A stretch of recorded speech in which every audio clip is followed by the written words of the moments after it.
যে ব্যক্তি তার সাথী এবং প্রতিবেশীর নিকট ভালো, ওই ব্যক্তি সর্বশ্রেষ্ঠ ব্যক্তি।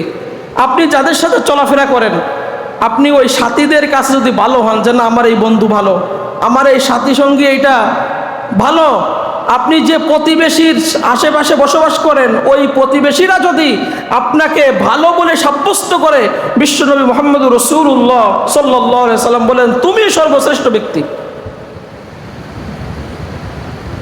এখন আমাদের সাথীর সাথে প্রতিবেশীর সাথে ঝগড়া ফেসাদ তো লেগেই থাকে, আমাদের লেগেই থাকে। অথচ বিশ্বনবী বলেন কোনো ব্যক্তি যদি মারা যায়, তার ঘরের আশেপাশে 4টা প্রতিবেশী তার ব্যাপারে ভালো সাক্ষ্য দেয় যে এই আমার এই প্রতিবেশী যে মারা গেছে ভালো ছিল। 4টা ঘর, তার পাশের 4টা ঘর যদি তার ব্যাপারে সাক্ষ্য দেয়, হাদিসে কুদসির মধ্যে আসছে আল্লাহ রাব্বুল আলামিন বলেন তোর 4টা প্রতিবেশী তোর ব্যাপারে ভালো সাক্ষ্য দিল, তোর গুনাহ থাকলেও আমি আল্লাহ রাব্বুল আলামিন তোকে মাফ করে দিলাম, তাদের সুপারিশ আমি কবুল করলাম। আর তোমার প্রতিবেশী তোমার যে সমস্ত গুনার কথা জানে না, আমি রব্বুল আলামিন সেইটা পর্দা দিয়ে ঢেকে রেখে সেইগুলো মাফ করে দিলাম। এই জন্য প্রতিবেশীর সাথে ভালো আচরণ করা। নবীজি বলেন যে প্রতিবেশীর ব্যাপারে আল্লাহ রাব্বুল আলামিন আমাকে এতটা তাকিদ দিয়েছেন, মনে হয় তারা যেন আমাদের ওয়ারিশ হয়ে যাবে।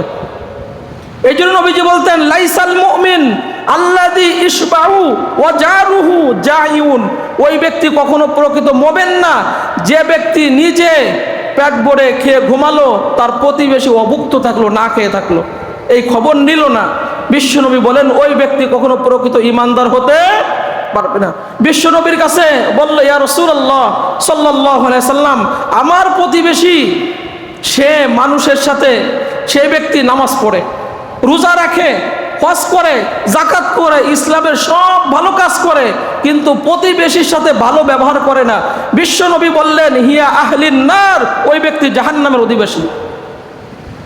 পরক্ষণে আবার সাহাবী প্রশ্ন করলেন ইয়া রাসূলুল্লাহ সাল্লাল্লাহু আলাইহি সাল্লাম, এক প্রতিবেশী আছে, নামাজ পড়ে, রোজা রাখে, হজ করে, যাকাত করে, সব ইসলামের ভালো ভালো কাজগুলো করে, কিন্তু সে ব্যক্তি প্রতিবেশীর সাথে ভালো ব্যবহার করে। বিশ্বনবী মুহাম্মদ রাসূলুল্লাহ সাল্লাল্লাহু আলাইহি সাল্লাম বলেন হিয়া আহলিল জান্নাহ, ওই ব্যক্তি জান্নাতের অধিবাসী। একই হাদিসে প্রতিবেশীর সাথে খারাপ আচরণ করার কারণে নামাজ পড়লো, রোজা রাখলো, হজ করলো, নবীজি বলেন জাহান্নামের অধিবাসী।